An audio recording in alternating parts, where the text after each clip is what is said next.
পারা নম্বর 30 পৃষ্ঠা নম্বর 7 সূরার নাম সূরা ইনফিতার। আল্লাহ পাক রব্বুল আলামিন বলেন কিরামান কাতিবিনা ইয়ালামুনা মা তাফআলুন। হে দুনিয়ার বান্দা বান্দি তোমরা কি করছো না করছো, তোমাদের সঙ্গে আমি আল্লাহ দুজন ফেরেশতা নিয়োগ করে রেখেছি, প্রত্যেকের সাথে দুজন করে ফেরেশতা।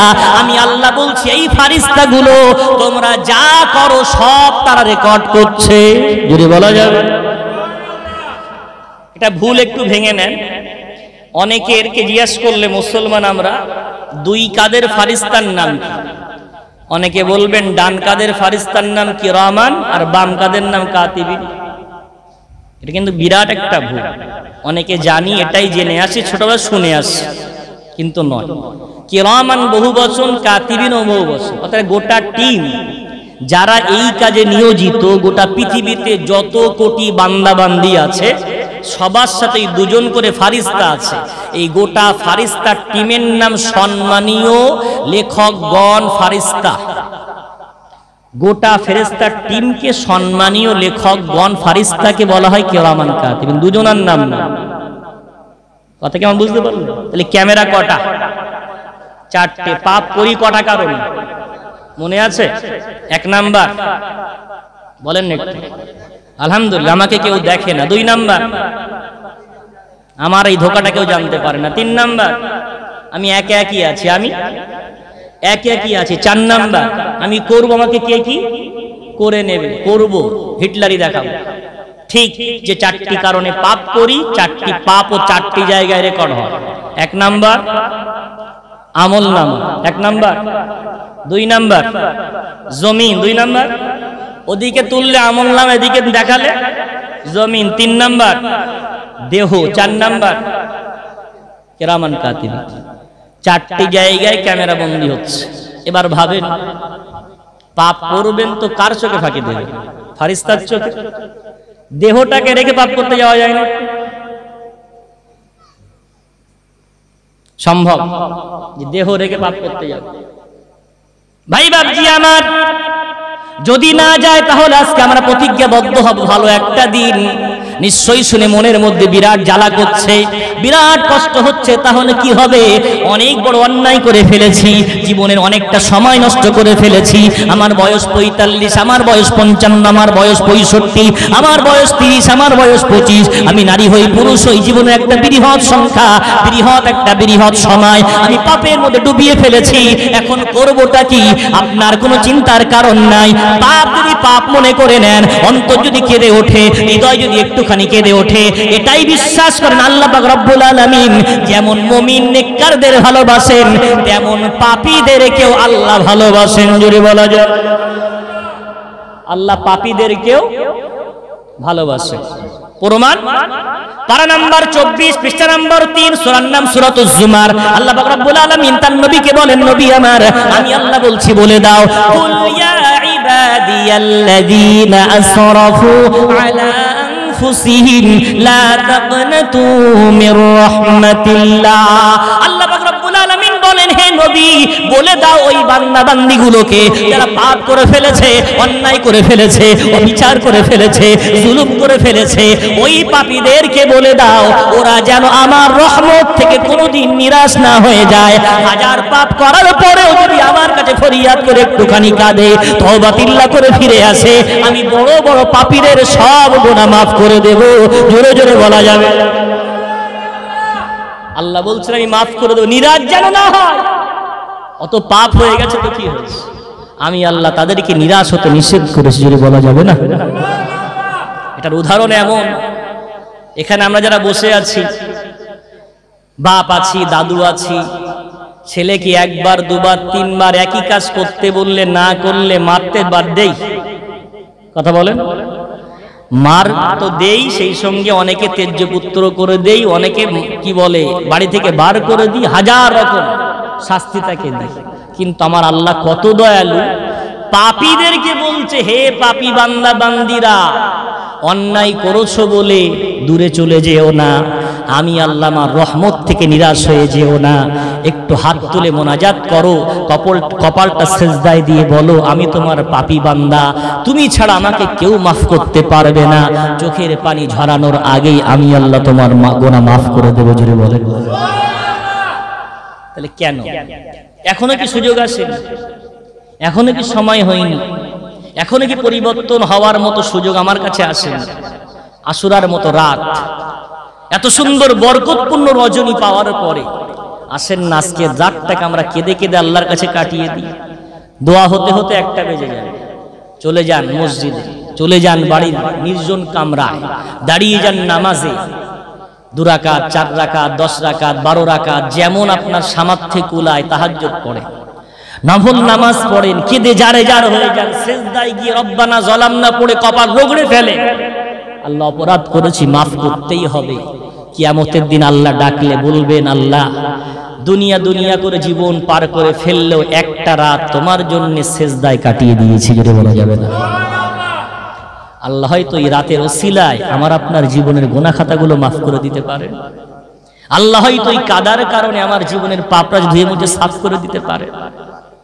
সুতরাং আজকে আমরা প্রতিজ্ঞাবদ্ধ হব, আল্লাহ পাক রব্বুল আলামিন আমাদের জীবন আর মৌত যেটা দিয়েছেন এটা শুধু দেখতে চেয়েছেন কত বেশি নয়, কত বেস্ট আমল আমরা করতে পারি, কত অত্যন্ত সুন্দর আমল করতে পারি। ওই নামাজ যে নামাজের সূরা ফাতিহা জানি না, রুকু সিজদা তাসবিহ জানি না, ক বছর ধরে পড়ছি, 20 বছর ধরে নামাজ পড়ি, তাহলে এই বেশি নামাজ আল্লাহর কাছে প্রিয়। কিন্তু আপনি সুন্দর নামাজ পড়েন, 5 ওয়াক্ত নামাজটাই পড়েন, তাহাজ্জুদ পড়েন না, ইশরাক চাষ পড়েন না, কিন্তু 5 ওয়াক্ত নামাজ নামাজের মতো পড়েন। 2 মিনিটে 4 রাকাত ঢপা ঢপ, আমাদের সর্বনাশ। সব পাইকুড়ি চলে মাছ বাজারে, তো এখানেও দেই পাইকুড়ি। 2 মিনিটে 5 রাকাত 6 রাকাত নামাজ পড়ে ফেলছে, 10 রাকাত নামাজ পড়ে ফেলছে। নয়, নামাজ মুমিন বান্দা এবং আল্লাহর মাঝে সম্পর্ক ঘটায়, কথা বলার জরিয়া বানিয়ে দেয়। জোরে বলেন সুবহানাল্লাহ। নামাজ সুন্দর করলে আমার জীবন সুন্দর হয়ে যাবে, আমল সুন্দর করলে জীবন সুন্দর হয়ে যাবে। একটা হাদিস বলেছিলাম, হাদিসের আলোচনা করব। সব জিনিসের একটা স্বাদ আছে না? না, এখানে তাবারুক আছে, কি হবে বলেন না? ওই জন্য তো বসে আছেন না? আমি ওরম ধারণা করি না। আলহামদুলিল্লাহ, আল্লাহ শুকরিয়া, আমাকে অনেক ভালোবাসে।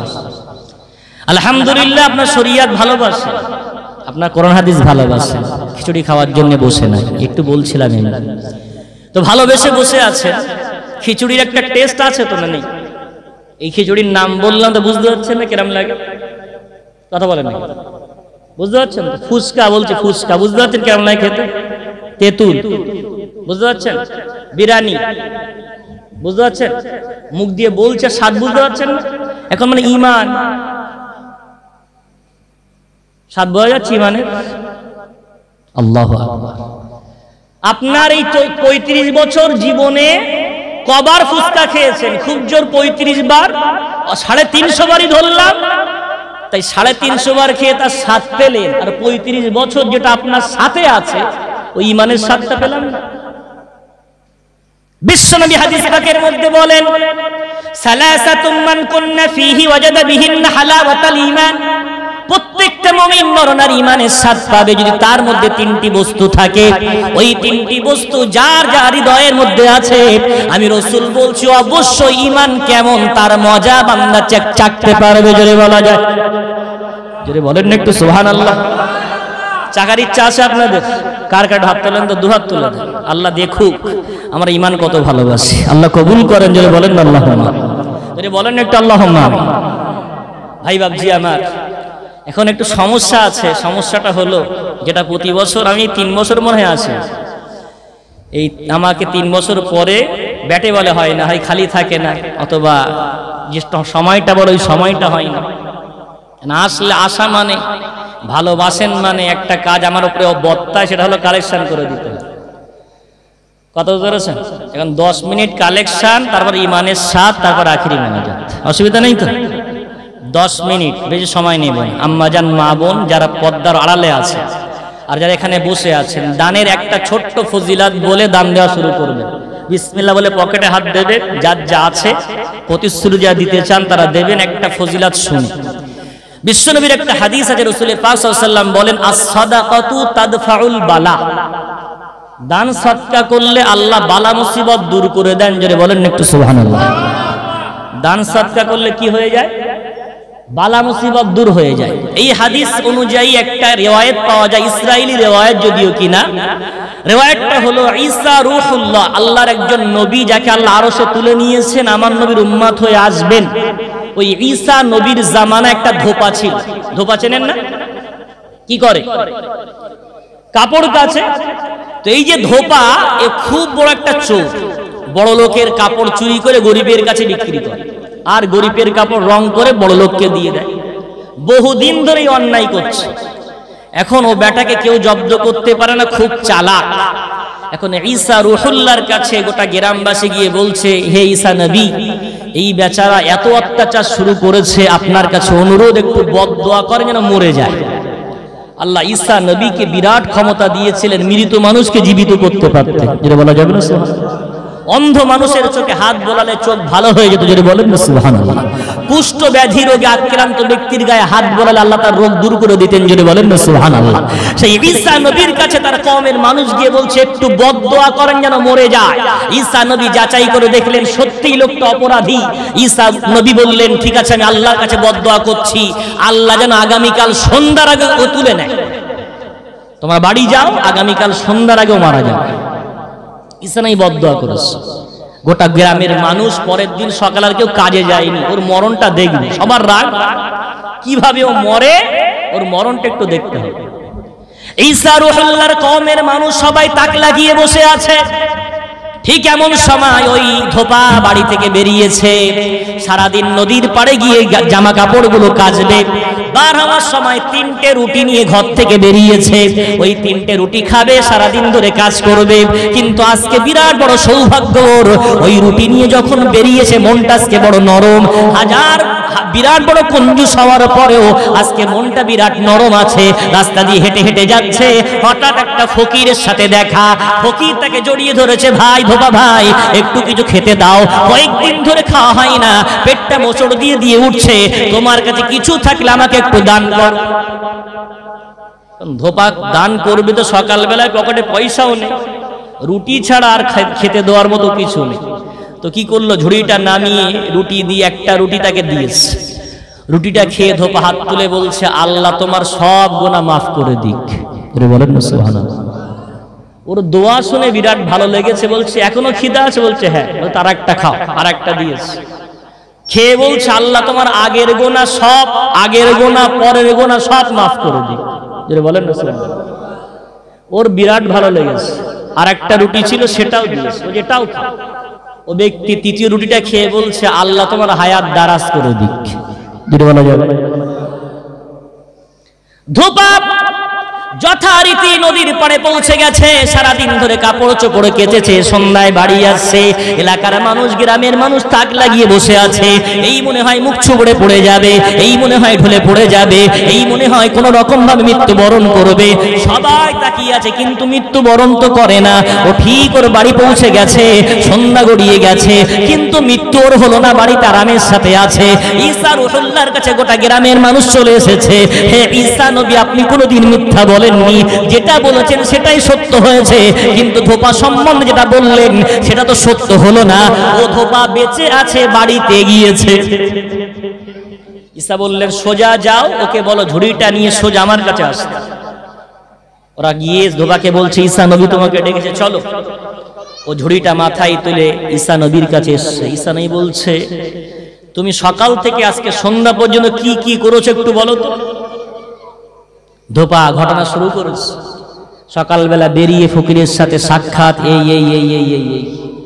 ঈসা নবী মুচকি হাসছেন আর বলছেন, আচ্ছা তাহলে এই ব্যাপার, নামাও তোমার ঝুড়ি থেকে কাপড় চোপড়। ঝুড়ি থেকে কাপড় চোপড় নামিয়ে দেখ, একটা বড় অজগর সাপ গট্টা পাকিয়ে বসে আছে, গোল হয়ে বসে আছে, মুখটা তার দড়ি দিয়ে বাঁধা।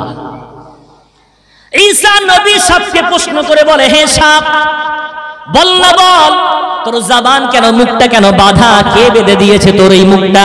একটু বল বল, আমি তোর মুখ দিয়ে শুনতে চাই। আল্লাহ সাপের জবান খুলে দিয়েছে।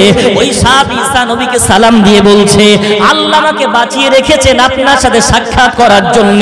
হে ঈসা নবী, জানেন নাকি আপনি যখন গতকাল বদদোয়া করলেন, আল্লাহ আমাকে আদেশ দিয়ে বলল, যা চলে যা, ধোপার বাড়ি চলে যা। যে ঝুড়ি নিয়ে ও কাপড় কাচতে যায়, ওই ঝুড়ির তলায় বসে পড়। ও যখন সন্ধ্যাবেলায় বাড়ি ফিরে আসবে, মাথায় এমন ভাবে দংশন করবি যেন এক ছোবলে ও মৃত্যুবরণ করে।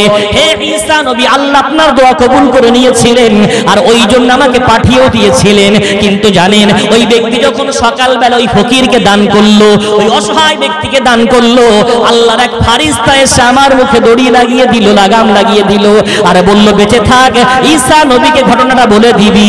ঈসা রুহুল্লাহ শুনে বললেন, এটাই সত্য। as-সাদাকাতু তাদফাউল বালা, দান সদকা করলে বালা মুসিবত দূর হয়ে যায়। জোরে জোরে বলা যাবে। মানুষ মৃত্যুর হাত থেকে আল্লাহ ফিরিয়ে দেন। এর নাম হলো সাদকা, এর নাম হলো দান। এর পরেও যদি আপনি একটা টাকাও দান না করেন, তাহলে আপনি কুঞ্জুস। ওই জন্য বলছি, যার পকেটে যা আছে বিসমিল্লাহ বলে হাত দেন, আর আগামী বছর জলসাটা হোক যেমন অন্য বছরে দেন। চাল দেন, আলু দেন, ডাল দেন, তাবারুকের জন্য গোশত দেন। একটু তড়িঘড়ি বলেন, 10 মিনিটের মতো কালেকশন, তারপরে দোয়া ইনশাআল্লাহ। একটার মধ্যে আখিরি মোনাজাত হবে ইনশাআল্লাহুল আজিজ। একটু বলেন তড়িঘড়ি, দেরি করেন না। আল্লাহর এতগুলো বান্দা আছেন, কোন বান্দা প্রথম নাম লেখান? এই তো আমার ভাই মুকসেদ আলী, আমার ভাই।